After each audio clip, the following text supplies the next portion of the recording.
It was the final turn of the clock, the last 24 hours of a war that had consumed the world. For 6 relentless years, the Second World War had spread like fire across continents, devouring nations and generations alike. And now, as the clock turned to May 8th, 1945, humanity stood trembling on the edge of something it barely remembered: peace. But peace did not come suddenly, nor easily.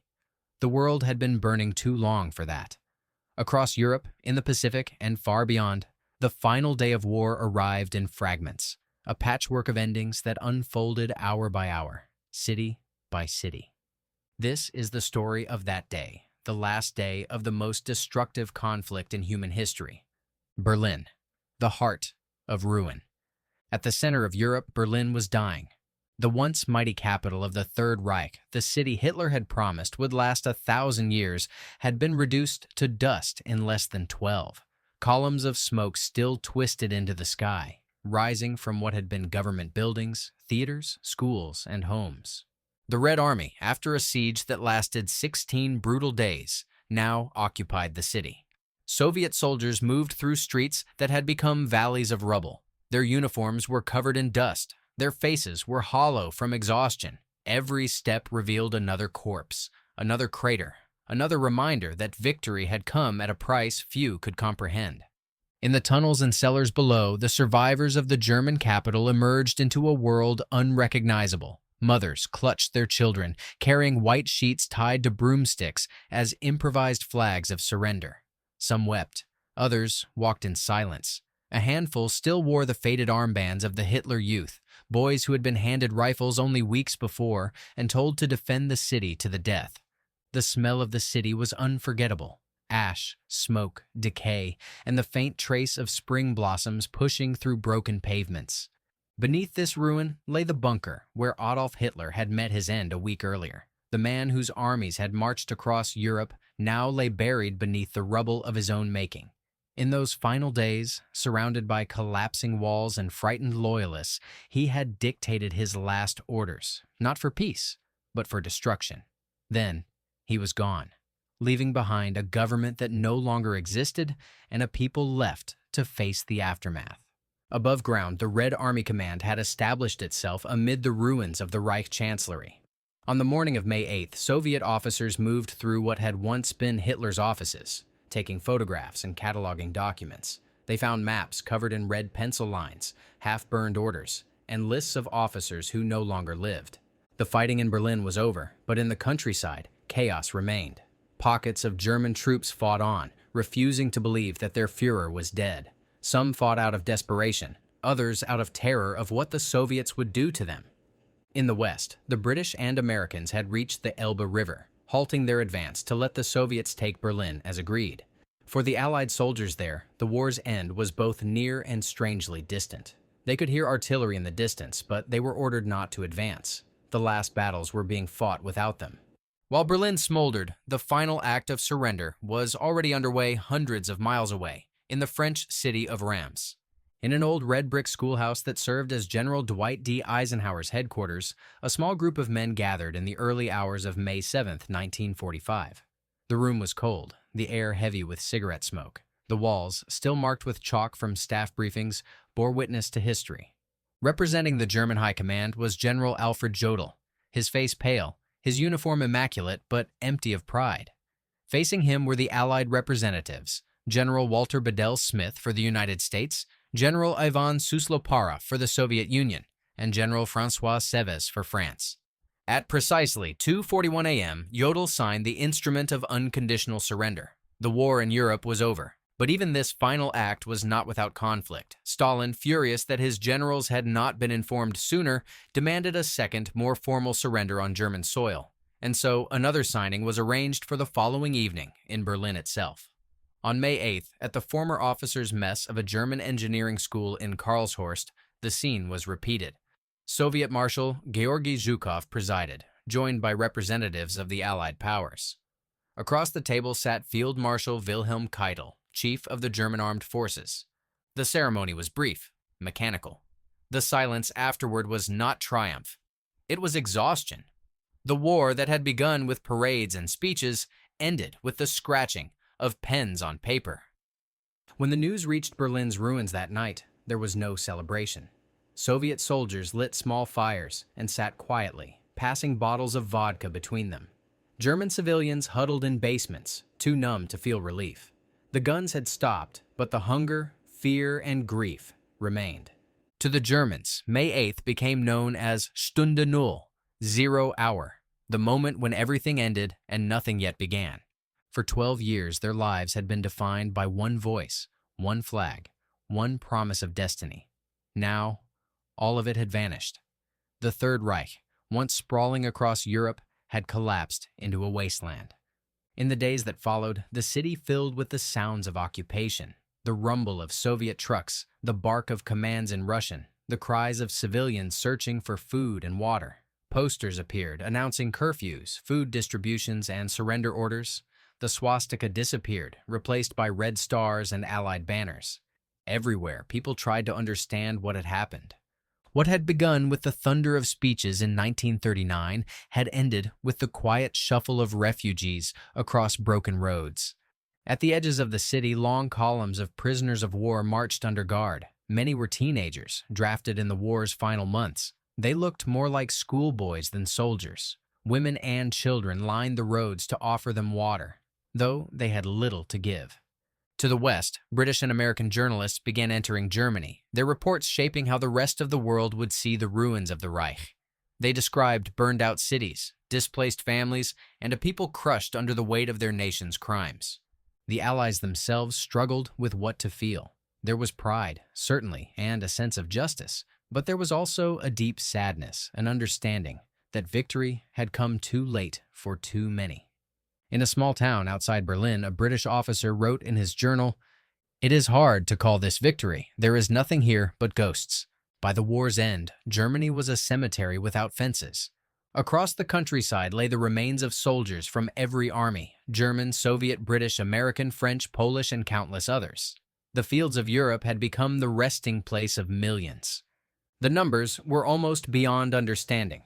Over 5 million German soldiers dead, 27 million Soviet citizens gone, 6 million Jews murdered in the Holocaust, cities like Warsaw, Dresden, and Stalingrad reduced to rubble. Those who survived faced the impossible task of rebuilding.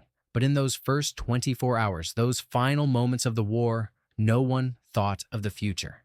People only wanted to live through the night. As the sun set on May 8th, Berlin lay in darkness once more. The fires still smoldered, lighting the horizon in dull orange. Somewhere, a radio broadcast carried the news of surrender in a dozen languages. Across Europe, people listened in disbelief. The war was over. In that silence, the world began to exhale. The last 24 hours of World War II in Europe had come to an end, not with glory or parade, but with exhaustion, surrender, and the faint, uncertain hope of peace. But the story was not finished, because even as Europe stood in ruins half a world away, the guns still roared. And so, as midnight fell over Germany, the world turned its gaze east, toward London, Paris, Moscow, and the Pacific, where the war's final chapter was still being written. The fires in Berlin had not yet gone out when the ripple of peace began to move across Europe. It moved like a slow tide, rolling westward with the radio waves that carried the words everyone had been waiting to hear. The war in Europe is over. In London, the announcement came just after breakfast. Radios crackled in pubs, shops, and underground stations. At first, there was quiet. People had heard so many rumors before. Then the city began to stir. Windows that had been shuttered for years were thrown open. Flags appeared from every ledge and railing. The gray sky brightened as if in answer. By mid-morning, the sound of cheering rolled like thunder down the streets. Trafalgar Square filled until no one could move. Men climbed the lions at the base of Nelson's column, waving caps and newspapers. Women in factory overalls and soldiers home on leave joined hands and sang. For years, London had lived by the whistle of bombs and the rumble of rescue trucks. Now, the only noise was laughter. But not everyone was celebrating. In the poorer districts near the docks, people gathered quietly outside ruined houses, remembering the air raids that had killed their families. They watched the joy from a distance, torn between relief and grief. "It's over," one woman whispered to no one in particular. "Now we can start missing them properly." The bells of St. Paul's Cathedral began to ring again, clear and solemn. Each peal echoed off the soot-dark walls of the city. Even those who had lost everything stopped to listen.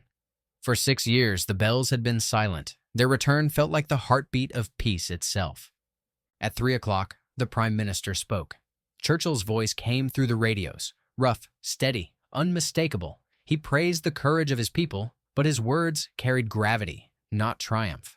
Britain's empire spanned the globe, but the war had cost it dearly. He reminded listeners that Japan still fought on, that more battles awaited. The cheers that followed were loud, but they faded quickly, replaced by a hush that spread through the crowds like a sigh. That evening, London became a sea of light. For the first time in 6 years, blackout curtains were drawn back, and lamps shone from every window. People lit candles on windowsills, their small flames flickering in the breeze. Streets once deserted after dark overflowed with music and dancing. The glow of bonfires rose from empty lots where houses had once stood, and for one night, the city forgot the rubble beneath its feet. Across the Channel, the news reached Paris. In that city, the war's end arrived not with explosions of joy, but with a deep, quiet breath. Parisians had grown used to caution. 4 years of occupation had taught them not to trust rumors. Yet, as the church bells began to ring one by one, people stepped into the streets. On the boulevards, flags unfurled, the red, white, and blue tricolor that had been hidden away since 1940. Cafes threw open their doors. The smell of fresh bread drifted from bakeries that had been shuttered during the German retreat. Women carried flowers through the streets. Children ran ahead of them, waving tiny flags made from scraps of cloth. Along the Champs-Élysées, crowds gathered beneath the chestnut trees, their blossoms just beginning to open. 9 months earlier, they had watched Allied tanks roll through the same avenue to free their city. Now they stood beneath clear skies and sang La Marseillaise. The sound swelled until it echoed from the Arc de Triomphe down to the river. In Montmartre, musicians hauled out battered instruments. Jazz and accordion tunes filled the air, and couples danced in narrow cobbled lanes. Yet even amid the music, there was restraint. Everyone knew someone who had vanished, into prisons, into camps, into history. The celebration carried both laughter and tears. As night fell, Paris glowed. Searchlights swept across the clouds above the Eiffel Tower. The city that had been dark for so long reclaimed its light. Down by the river, young men and women leaned on the parapets of the bridges, looking at the reflections rippling in the water. They spoke softly, wondering what would come next, whether the peace would last, whether the scars of occupation could ever truly heal. Farther south in Rome, the church bells joined the chorus. The Eternal City had changed hands a year earlier, but it had never truly known peace until now. Crowds gathered outside St. Peter's Basilica as the Vatican's bells rang out over the rooftops. For the first time in living memory, the Pope's prayers were not for deliverance, but for thanksgiving. In the narrow streets near the Forum, candles burned before shrines to the Virgin and to fallen sons. The city's ruins, ancient and modern alike, glowed in the flickering light. To the east, in Prague, the war's final battles were still being fought, even as the surrender was announced. German troops refusing to accept defeat clashed with Czech partisans in the streets. Buildings burned and gunfire echoed off the old stone walls. When Soviet tanks finally arrived, the fighting ended in hours, but the cost was terrible. The war's last victims in Europe died after peace had already been declared elsewhere. When dawn came to the Vltava River, it carried the smoke of fires and the sound of weeping mixed with relief. The Czechs called it liberation, but for many it felt like another occupation in new colors. Farther north, in the Netherlands, the war's end was met with both joy and hunger. The Dutch people had endured what they called the hunger winter, when German blockades and brutal cold had killed tens of thousands. Now, Allied trucks rolled across the dikes bringing food and medicine. Children who had survived on tulip bulbs and thin soup watched in wonder as soldiers handed out chocolate and bread. The first bite of sweetness in years brought tears to their eyes. In Belgium, the bells of Antwerp and Brussels rang in tandem, their tones overlapping like voices in a choir. Crowds filled the Grand Place, singing both the national anthem and the songs of their liberators. Flags of every Allied nation hung from the guild halls. For a continent that had been divided by hatred, the sight of so many colors together felt like proof that something better might follow. In Norway, where occupation had lasted longer than anywhere in the West, liberation came almost simultaneously with surrender. German troops marched out of Oslo under Allied supervision, stacking their weapons in silent piles. The Norwegian flag, banned since 1940, flew again from every house. People gathered in the chilly spring air to watch British soldiers arrive by ship, the first free men they had seen in 5 years. The gratitude was overwhelming, but quiet, Nordic in its dignity. To the south, in Greece and the Balkans, the end of the war brought not peace, but confusion. Guerrilla fighters who had resisted the Germans now turned their guns on each other, left and right divided by politics and vengeance. In Athens, British troops looked on helplessly as civil conflict ignited even before the last German units had surrendered. Across Yugoslavia, partisans under Tito began to build a new state out of ruins, their triumph already shadowed by the authoritarian rule to come. For these lands, May 1945 was both an end and a beginning. Liberation tangled with revolution. In Eastern Europe, the Red Army's presence marked a new reality. Poland, ravaged by 6 years of occupation, now found itself under Soviet control. In Warsaw, what remained of the city was little more than ash. Only a few thousand people had survived in hiding. They emerged to find their capital leveled, churches without roofs, streets without names. Yet even there, people hung tattered flags from broken windows, stubbornly declaring that Poland still lived. Across Hungary, Romania, and Bulgaria, new governments were forming under the watchful eyes of Soviet officers. Celebrations were muted, shaped as much by uncertainty as relief. The people had traded one occupation for another, and though the guns had fallen silent, fear had not yet vanished. And then, at the far edge of Europe, where the steppe meets the forest, the heart of the Soviet Union beat in triumph. Moscow's streets were alive long before dawn. People who had endured the siege of Leningrad, the battles of Kursk and Stalingrad, the endless retreat and advance across half the continent, they came to the capital in their millions. Soldiers still wearing torn uniforms stood beside workers in factory coats, students, and old women carrying red carnations. When the artillery salutes began, the city shook. 324 guns fired again and again from the Kremlin's walls, the thunder rolling out across the Moskva River. The people answered with cheers that rose like a storm. Flags fluttered from every building. Portraits of Stalin and Zhukov hung beside banners proclaiming victory and glory to the heroes. That night, fireworks filled the sky, bright red and gold bursts that painted the clouds. The crowds sang patriotic songs, their voices echoing through the boulevards. For the first time in 4 years, there was food in abundance. Bread, soup, even vodka for toasts. But under the joy lay grief too deep to measure. Almost every family had a gap at its table. The victory was immense, but so was the cost. Mothers stood in Red Square holding photographs of sons who had never come home. No one counted how many tears fell that night.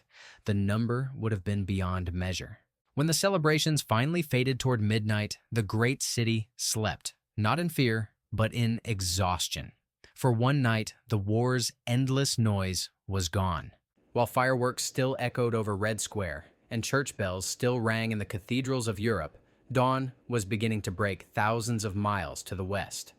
Across the Atlantic, the first sunlight of May 8th touched the eastern coast of the United States. News of Germany's surrender had already raced ahead of the morning. Newspapers went to press before dawn. Extra editions piled up on corners. Headlines shouted the words people had waited years to read. Germany surrenders. The war in Europe is over. In Washington, D.C., the streets were already crowded by breakfast. Government workers poured from their offices toward the National Mall. Sailors and soldiers on leave joined them, their crisp uniforms standing out against the sea of civilian clothes. The air carried a sound that had not been heard since before Pearl Harbor, the unbroken hum of celebration. Inside the White House, President Harry S. Truman sat behind Roosevelt's old desk. It was his 21st day in office. The telegram from General Eisenhower lay before him, confirming the surrender. When he stepped to the microphones, his voice was calm, the Missouri cadence familiar and steady. "This is a solemn but glorious hour," he told the nation. "I only wish Franklin Roosevelt had lived to see it." His words rolled across the country on the radio waves, heard in every factory, farmhouse, and living room. For a few moments, the vast nation was silent, listening, absorbing what those words meant. Then the silence broke. Church bells began to ring from coast to coast. In New York, whistles from the harbor and the factories answered them. In Chicago, car horns blared. In small towns, the sound of bells carried across fields newly green with spring. By noon, Times Square was a sea of people. Office workers threw paper from windows. Sailors hoisted children onto their shoulders. The ticker boards that once scrolled casualty reports now flashed a single word: peace. Photographers captured sailors kissing nurses in the middle of the street, strangers locked in embraces that seemed to contain all the relief of the last 4 years. The noise was deafening, yet strangely human. Laughter, tears, the rhythmic chant of, "It's over, it's over." Across the country, every city found its own way to mark the day. In Boston, the bells of Old North Church tolled in time with the harbor's foghorns. In Detroit, the assembly lines at Ford and General Motors stopped for the first time in years. Men and women who had built tanks and bombers stood together in silence before breaking into song. In the steel towns of Pennsylvania, whistles shrieked from the mills, and molten furnaces that had burned nonstop since 1941 were allowed to cool. Workers wiped sweat from their faces and wept without embarrassment. In San Francisco, crowds gathered around the cable car turnarounds, waving flags as sailors from the Pacific Fleet spilled into the streets. Many of them had fought in battles whose names would live forever: Guadalcanal, Tarawa, Saipan. They knew that their own war was not yet finished. When they sang "God Bless America," their voices were proud, but their eyes looked eastward, toward an ocean still burning. Across the Midwest, towns celebrated with church socials and impromptu parades. In Kansas, tractors were left standing in fields, while farmers drove to the nearest crossroads to listen to radios mounted on truck beds. In the South, where families had sent sons to Europe and the Pacific alike, people crowded around courthouse squares, waving flags faded from years of display. In small homes from Maine to California, the end of the European War arrived quietly. Mothers took down the Blue Star banners that hung in windows, the symbols of children serving overseas, and replaced them with gold ones where necessary. Some left the banners as they were, waiting for word from the Pacific. The telegrams still came, even now, from Okinawa and Iwo Jima. Universities and schools let out classes early. Students poured into quads and streets. Professors joined them. In libraries and laboratories that had served the war effort, researchers paused their work, remembering the colleagues who had joined the Manhattan Project or the OSS and would not speak of what they had done for years to come. In Harlem, bands played through the night, their trumpets echoing down the avenues. The war had drawn Black Americans into the fight for freedom abroad, even as they faced discrimination at home. For them, the victory was complicated, a reminder that another battle for equality waited beyond the end of the war. In the Navajo Nation, code talkers on leave gathered with their families. On the West Coast, Japanese-American soldiers who had served with distinction in Europe read the news from camps that still held their relatives behind barbed wire. The contradictions of the victory were visible everywhere, triumph woven with unfinished justice. On the airwaves, the great voices of American radio returned. Edward R. Murrow reporting from London one last time, announcing that the guns were silent. Kate Smith singing, "When the Moon Comes Over the Mountain." Glenn Miller's records played again in memory of the bandleader lost over the channel. For one night, the soundtrack of the Depression years came back to accompany the first piece of the atomic age. As the day faded into evening, candles and electric lights glowed in every window of the Capitol. On the steps of the Lincoln Memorial, crowds gathered, singing softly. Across the reflecting pool, the floodlights illuminated Lincoln's seated figure, his marble gaze fixed toward the Capitol dome. In that symmetry of stone and light, people found meaning, a sense that the nation had endured another great test and survived. Yet even as fireworks flared over the Potomac, the speeches all carried the same refrain: the war is not over. Truman himself, standing before the microphones again at night, reminded the crowd that the Japanese Empire still fought on. "Our rejoicing," he said, "must be tempered with the thought of what lies ahead." Thousands of miles away, that other war was already claiming more lives each hour than Europe had seen in its final days. On Okinawa, the ground shook beneath artillery fire. In the Philippines, jungle fighting continued. In the waters off Japan, destroyers and carriers still burned. American families listening to the radio knew that their celebration would not be complete until those distant battles ended. In military hospitals across the country, veterans listened to the broadcasts from their beds. Some smiled, others turned their faces to the wall. For them, the news came too late to change what the war had already taken. Nurses moved quietly between wards, setting down small American flags at the foot of each bed. Across the Atlantic, in the temporary cemeteries of Normandy, France, the rows of white crosses and stars of David gleamed in the moonlight. Army chaplains walked among them, reading the president's words aloud in the wind. The peace the world was celebrating had been purchased here, and here it felt sacred rather than jubilant. Back home, the industrial rhythm of the nation began to slow. The same factories that had produced bombers and tanks would soon turn to automobiles and refrigerators. Women who had worked the assembly lines looked at the Rosie the Riveter posters and wondered whether they would be told to go home again. Soldiers returning from Europe dreamed of farms and colleges, but they also wondered how they would fit into a world that had moved on without them. From Washington's quiet neighborhoods to the farms of Iowa, a different kind of stillness settled over the land that night.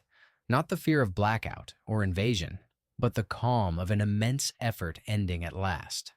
In that silence lay fatigue and hope intertwined.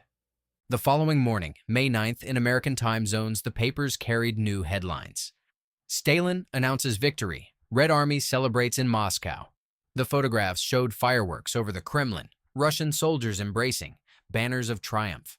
In diners and breakfast rooms, Americans studied those images with mixed feelings. Allies yesterday, rivals tomorrow. The world was already shifting beneath their feet. But for that one day, those few luminous hours between the fall of night and the next dawn, the globe seemed briefly united in relief. From London's bonfires to Moscow's fireworks, from Paris's lamplit cafes to the neon glow of Times Square, humanity shared the same breath, the first breath of peace. And as that breath faded, the wind carried it eastward again, across the Pacific, toward the islands where the war still burned and where history's final act was yet to unfold. And as that breath faded, the wind carried it eastward again, across the Pacific, toward the islands where the war still burned and where history's final act was yet to unfold.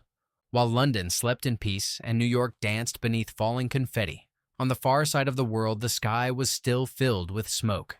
The last day of war had arrived, but not everyone knew it yet.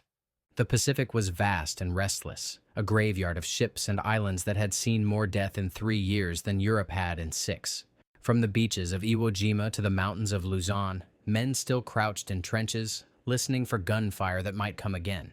For them, victory was something that existed in whispers, in half-heard news from radios, in rumors passed between exhausted units.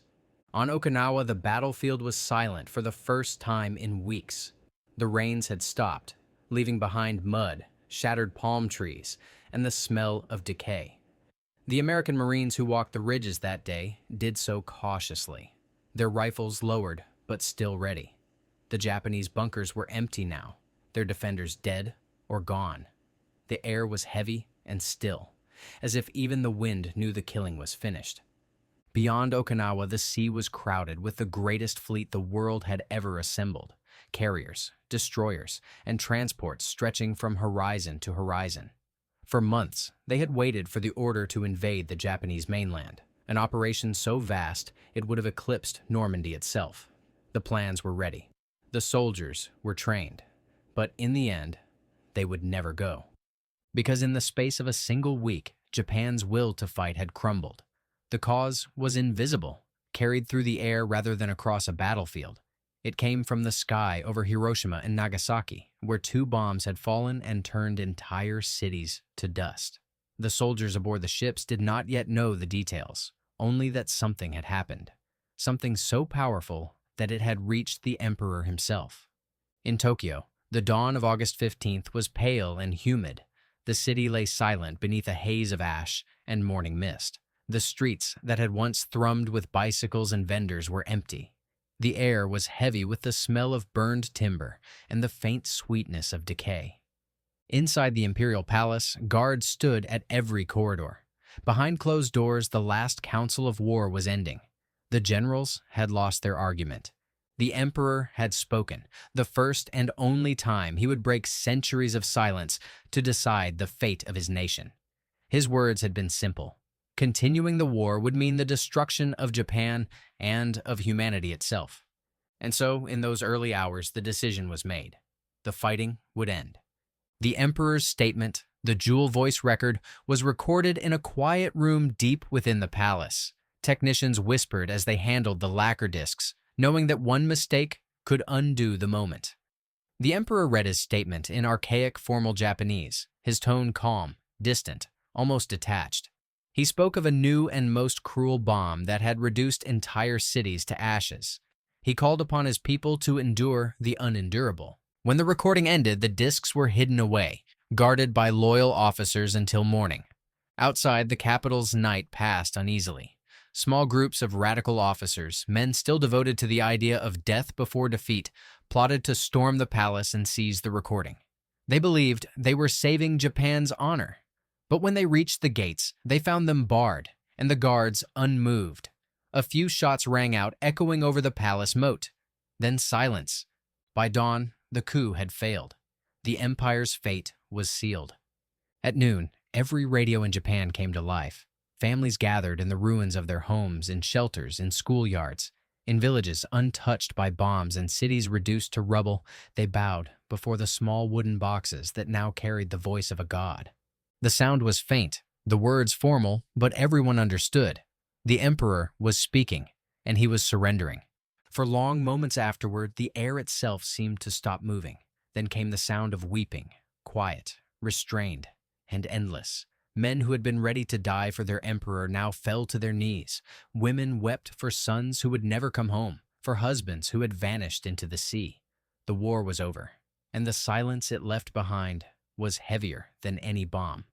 In the south, on the island of Okinawa, American soldiers crowded around field radios, listening to the translation of the emperor's speech. At first, they didn't believe it. The war had ended before, or so rumors had said.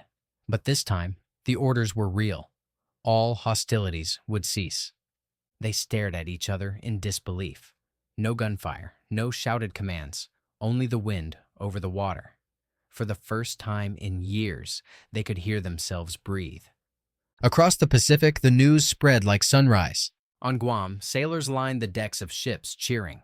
In Manila, Filipino civilians poured into the streets, waving flags and singing hymns. In China, soldiers from both sides laid down their rifles. The sound of gunfire that had echoed across Asia for 8 years faded into the distance. In the Allied capitals, the announcement came just before dawn. In Washington, President Truman addressed the nation again, this time not to speak of battles or strategy, but of peace. "This is the day we have prayed for," he said. The words were carried by radio across the United States, across oceans, and into the ears of a world too tired to celebrate. Church bells rang from coast to coast. On Times Square, the same confetti that had fallen for Europe now fell again, this time for the world. Yet even in the joy, people spoke in hushed tones of the weapon that had ended the war, a weapon whose name was already a shadow. Half a world away, Africa too heard the news. In Egypt, the harbor of Alexandria was still crowded with Allied ships, their decks lined with soldiers watching the sun rise over the sea. They had fought the Desert War, chased Rommel across the dunes, and guarded the Suez Canal through the darkest years. Now, for the first time, the Mediterranean was quiet. Egyptian dock workers paused in their labor to listen to the radios of British officers. When they heard that Japan had surrendered, they nodded silently and went back to work. For them, another struggle was only beginning, the struggle for their own freedom. In the French colonies of North Africa, Algiers, Tunis, Casablanca, the streets filled with mixed celebration. French settlers waved tricolors. Colonial troops marched in parades they had earned but would never truly share. The men of the tirailleurs sénégalais returned from Europe covered in medals but still bound by the same colonial chains. The hypocrisy was plain, even in victory. The war had taught them courage, and now they began to imagine a world in which they could be free. Farther south, in West Africa, veterans of the Gold Coast Regiment and the King's African Rifles came home to villages that barely recognized them. They had fought in Burma, in Ethiopia, in the jungles of Asia, side by side with men from Britain and India. Now they returned with stories of distant lands and ideas that would one day ignite independence movements across the continent. In the Union of South Africa, the factories that had fueled the Allied war effort were winding down. Soldiers of every race were returning from Italy and North Africa, and among them were thousands of black and mixed-race men who had served without equal rights. As they stepped off the ships, they looked around at the country they had left behind, unchanged, divided, unjust. The seeds of change had been planted there too. And so, as the last day of war drew to a close, Africa stood on the threshold of its own revolution, quiet, distant, inevitable. Back in Asia, the emperor's voice still echoed through the ruined nation. In Hiroshima, survivors wandered the streets at dusk, their faces turned toward the western horizon where the sun bled red through the smoke. They did not yet know about radiation, about what would happen to their bodies in the days to come. They only knew that the war had ended, and that they were alive. In Nagasaki, priests rang the bells of the few churches left standing. The chimes drifted over the blackened ruins, mingling with the cries of orphans and the rustle of wind through shattered glass. They rang not for victory, but for mercy. That night, Japan's sky was clear. The stars shone faintly over the wreckage of cities, over the quiet sea, over the graves of millions. And in that silence, the first true silence in 6 years, the world exhaled. The last 24 hours of World War II had passed. The killing had stopped. The planet, scarred and weary, had survived itself. But even as peace returned, the fires of the new age were already burning, unseen, unstoppable, in the glow that lingered above Hiroshima, in the hearts of veterans in Africa and Asia, and in the uneasy dreams of a humanity that had finally learned how to destroy its own world. The war was over, and history, forever changed, began again. This is the ending phase of our story, the final pages of the war that consumed the world.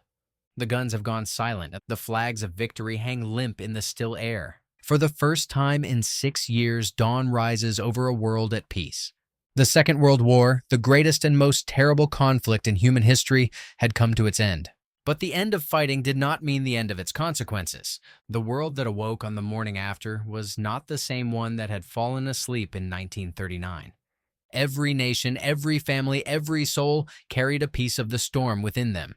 In Europe, the silence that followed victory was both sacred and unbearable. Berlin was a desert of rubble, its streets filled with the hum of flies and the faint clang of shovels. Women climbed the ruins to clear bricks by hand, stacking them neatly, methodically, as though order itself could redeem the chaos. They were rebuilding not just a city, but the idea of civilization. In Poland, the horror of the camps began to surface. The liberating armies walked through the gates of names that would never be forgotten. Auschwitz, Treblinka, Majdanek. They found the evidence of what humanity was capable of when hatred ruled unchecked. The world had won the war, but it had discovered something darker than defeat. The Nuremberg trials would later give words to crimes that had no name before. Genocide, crimes against humanity. Men who had once ruled nations now stood behind glass, silent, while their own deeds condemned them. In France, the cafes reopened, the music returned. People danced again, but the joy was tempered. In every neighborhood there were absences, friends, neighbors, entire families who had vanished. Liberation was sweet, but memory was bitter. The Seine reflected lights again, yet beneath every celebration was an unspoken promise: never again. In Britain, bombed-out streets began to fill with scaffolding and hope. The same men and women who had endured the Blitz now rebuilt their homes with the same stubborn calm that had carried them through the war. Children played in the craters left by bombs. Mothers planted flowers there. Church bells, silent for years, now rang for weddings instead of funerals. In the Soviet Union, victory came at a cost too immense to measure. Cities had been burned from the map, millions had died, but the red flag now flew over Berlin. The parades in Moscow were immense, soldiers marching in perfect ranks across Red Square, the sound of drums echoing between the Kremlin's walls. Yet even in triumph, there was grief. Every household had lost someone. Every window still framed a photograph of the dead. Across the Atlantic, America returned to peacetime with disbelief. The factories that had once built bombers now built cars. The men came home, changed forever, carrying both pride and nightmares. Many found their houses too quiet, their families too distant, their memories too loud. The women who had filled the assembly lines were told to return home, but many did not. They had tasted independence, and history would not turn backward so easily. America had emerged powerful, but also responsible. The atomic age had begun, and with it came the fear that the next war could end the world. In Japan, the ashes still glowed. The emperor's voice had declared surrender, but the cities still smelled of smoke and death. In Hiroshima and Nagasaki, the survivors wandered among the ruins, tending to the living and burying the dead. Doctors and priests worked side by side among people whose skin burned without flame, whose wounds refused to heal. They did not yet have a word for what had happened to them, only an understanding that a new kind of terror had been born. The war's end had opened the door to an age of fire that could never be shut again. In Asia, the empires of Europe crumbled with the same suddenness that Germany had. India, Burma, and Indonesia, lands that had been battlefields and colonies, began to demand the freedom they had been promised. The soldiers, who had fought under British, French, and Dutch flags, returned home wearing medals but asking questions. Why should liberty stop at the sea? The answer, in the years to come, would change the world again. In Africa, veterans came back to their villages and towns, men who had fought in the deserts of Libya, in the jungles of Burma, in the skies above Europe. They came home with new ideas, new words, new resolve. They had fought for freedom. Now they would ask for their own. The war that had begun as a struggle among empires had sown the seeds of their undoing. And in the Pacific Islands, where the jungle still hid rusted helmets and unexploded shells, nature began to reclaim what men had destroyed. The vines grew over the trenches. Coral covered the wrecks of ships. The ocean, patient and endless, washed away the tracks of war as though erasing a fever from the earth. By 1946, the maps of the world had changed again. New nations were born, old ones were divided by iron and ideology. The Cold War had begun before the ashes of the last one were cold. East faced west across new lines, the same humanity, the same fears, separated by new flags. Yet beneath the politics, something universal endured. The survivors of the war, whether they had fought or suffered, all shared one silent memory: the sound of peace returning, the absence of guns, the stillness of mourning, the fragile calm that followed the storm. In the years that followed, Europe rebuilt itself from its ruins, Asia rose from its ashes, and humanity learned to live in the shadow of its own power. The world did not become perfect, but it continued, scarred, wiser, and alive. And so the story of the Second World War ends not with victory or defeat, but with a lesson written in every ruined city and every silent grave. That war, however justified, devours all who wage it. That peace, however fragile, is the greatest victory humankind can win. The guns had stopped. The soldiers had gone home. The cities were quiet. The smoke had cleared. The world, battered and imperfect, turned toward the future, and the first light of a new age rose over the ruins of the old.